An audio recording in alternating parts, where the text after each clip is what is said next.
Now we're going to do some examples of finding the area bounded by the graphs of the indicated equations over the given intervals.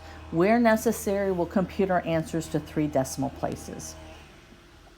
So in this first example, our equation is y is equal to negative x plus 8. It's going to be bounded with the x-axis because y equals 0 is just the x-axis. And we're looking over the interval from negative 3 to 3.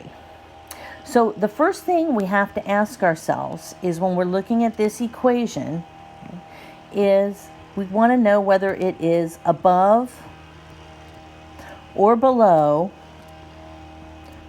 the x-axis, right? Because whether or not that area is going to sit above or below the x-axis is going to tell us whether we're going to take the definite integral of the function or the definite integral of the negative of the function.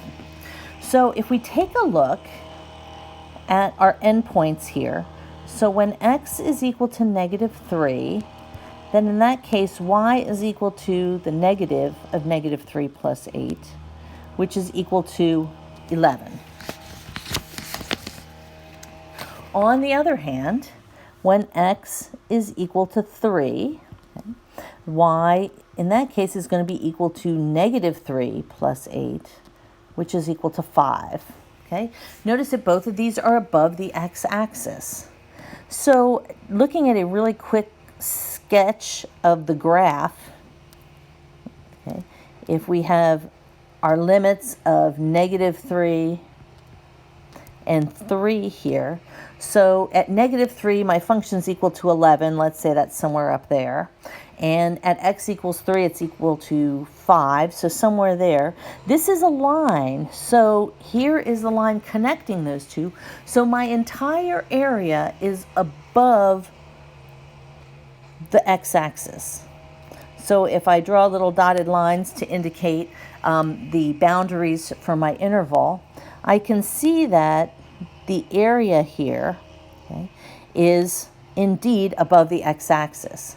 Now, we're not going to do this for all of the future ones. So in these cases, if we have a case where both endpoints are above the x-axis, then the entire area is above the x-axis. If we have a case where some portion or where both endpoints are below the x-axis, then the entire area is going to be below the x-axis. So I do know indeed that my function is above, no, above not the a-axis, the x-axis. So this is above the x-axis. Okay, so all I need to do to find my area is to take the definite integral from negative 3 to 3 of my function negative x plus 8 dx. So when I do that, okay, I need to take the antiderivative. And so the antiderivative of negative x, I put the negative. Then I'm going to take x to the 1 plus 1. I increase the exponent by 1. And then I put 1 plus 1 in the denominator. And then for the second term, plus 8 times x to the 0 plus 1. And I put 0 plus 1 in the denominator. And that's going to be evaluated from negative 3 to 3.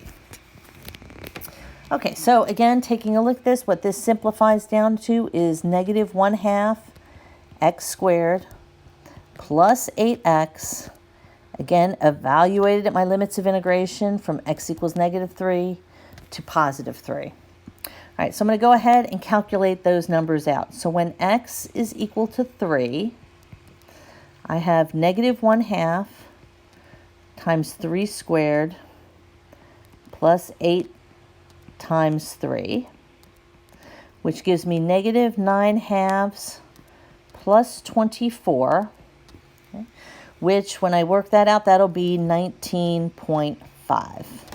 Okay. On the other hand, when x is equal to negative 3, then I have negative 1/2 times negative 3 squared plus 8 times negative 3. And this gives me negative 9/2 minus 24 which works out to be negative 28.5. So when I calculate out my area here, I have 19.5 minus negative 28.5, and that gives me an answer of 48. Now notice that 48 is a positive number, which we would expect because area is a positive value.